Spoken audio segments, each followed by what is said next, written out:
Hi guys, ఇంతకు ముందు వీడియోలో నేనైతే గోవా ఫిష్ థాలీ యొక్క వీడియో అయితే చేశాను. ఎవరైతే చూడకపోయి ఉంటే ఛానల్కి వెళ్ళి చూసేయండి. ఇదైతే కంటిన్యూషన్ వీడియో. నేనైతే లాంగ్ వీడియో పెట్టలేదు. ఫ్యాట్ ఫిష్ థాలీ ఒక వీడియో, చోప్రా ఫోర్ట్ ఇంకా వ్యూ పాయింట్ ఇంకో వీడియో అయితే చేస్తున్నాను. రెస్టారెంట్ నుండి చోప్రా ఫోర్ట్కి 15 to 20 minutes అయితే పడుతుంది. సో మేమైతే సెకండ్ హోటల్ చేంజ్ అయిన తర్వాత మేమైతే 3 daysకి స్కూటీని అయితే బుక్ చేసేసుకున్నాము.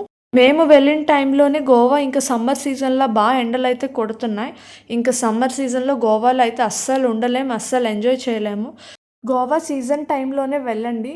సమ్మర్ సీజన్ అయితే అస్సలు వెళ్ళకండి. నేనైతే అస్సలు సజెస్ట్ చేయను మీకు. యాక్చువల్లీ అక్టోబర్ మంత్లో కూడా చాలా ఎండ్ ఉంది.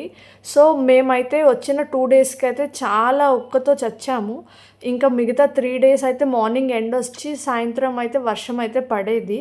So better time November to February, ఈ 4 months అయితే ఎవరైనా గోవాకి రావాలి అనుకుంటే తప్పకుండా వచ్చి ఎంజాయ్ చేసి వెళ్ళండి. నా వీడియో మీకు నచ్చినట్టయితే సబ్స్క్రైబ్ చేసుకోవడం మర్చిపోకండి. Like and share. మీరందరూ నాకైతే సపోర్ట్ చేయండి. చోప్రా ఫోర్ట్కి అయితే వచ్చేసాం. సో చోప్రా ఫోర్ట్ స్టార్టింగ్లో మీకు హోమ్ డెకోర్ ఇంకా జ్యువెలరీస్ అయితే ఉంటాయి. పెయిడ్ పార్కింగ్ అయితే ఉంటుంది. పార్కింగ్ కార్స్కి, స్కూటీస్కి డిఫరెంట్ ప్రైసెస్ అయితే ఉంటాయి. ఇక్కడ నుండి అయితే ఫోర్ట్కి వెళ్ళడం స్టార్ట్ అవుతుంది. ఇలా కొద్దిగా అయితే అప్గా వెళ్ళాలి. సో మీకు పక్కన షాప్స్ అయితే కనిపిస్తున్నాయి కదా, అక్కడ juices, soda, coconut water bottles అన్నీ అయితే అమ్ముతారు. సో నేను మీకు చెప్పాను కదా చాలా ఎండగా అయితే ఉంటుందని. బెటర్ మీరు ఒక వాటర్ బాటిల్ మీతో పాటు పైకి తీసుకొని వెళ్ళడం మంచిది. మీరు తినాలి అనుకుంటే స్నాక్స్ కూడా అమ్ముతున్నారు. స్నాక్స్ కూడా తీసుకొని వెళ్ళచ్చు. చిప్స్, ఫ్రూట్స్ అలాంటివి అయితే ఇక్కడ అమ్ముతున్నారు. ఇంకా అలా అప్కి వెళ్తున్న కొద్ది స్టెప్స్ అయితే కనిపిస్తాయి మీకు. సో స్టెప్స్ అయితే 150 steps టోటల్లీ. సో అక్కడ నుండి మీరైతే ఫోర్ట్కి చేరుకుంటారు. ఫోర్ట్ నుండి వ్యూ పాయింట్ అయితే కనిపిస్తుంది. ఈ ఫోర్ట్ ఇంకా వ్యూ పాయింట్ చూడడానికి అయితే మీరు మార్నింగ్ అయినా లేకపోతే ఈవినింగ్ సన్సెట్ టైంకైనా రావాలి. ఆఫ్టర్నూన్ సెక్షన్స్ అయితే రాకండి, ఎండ అయితే దంచి కొడుతుంది.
ఇదే ఫోర్ట్ యొక్క స్టార్టింగ్ పాయింట్.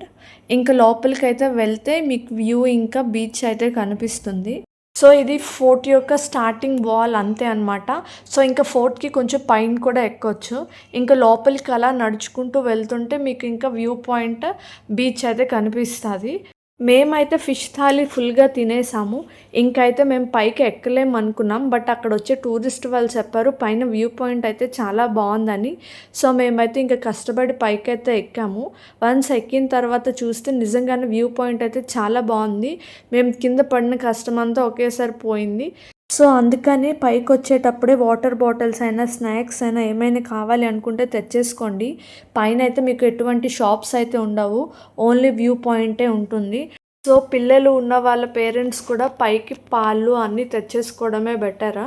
సో ఇంకా అలా కొద్దిగా ముందుకు వెళ్తుంటే మీకైతే వ్యూ పాయింట్ అయితే కనిపిస్తుంది. ఇక్కడే బాలీవుడ్లో దిల్ చాహతా హై అనే ఫేమస్ ఫిలిం షూటింగ్ అయితే జరిగింది.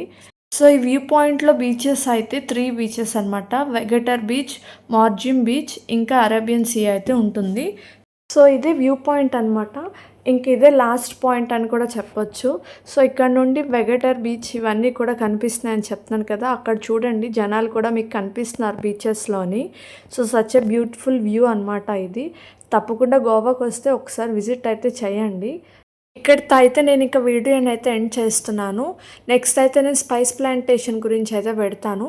ఇంతకు ముందు వీడియోస్ చూడని వాళ్ళైతే ఒకసారి నా ఛానల్కి వెళ్ళి గోవా వీడియోస్ చూడండి. Bye guys.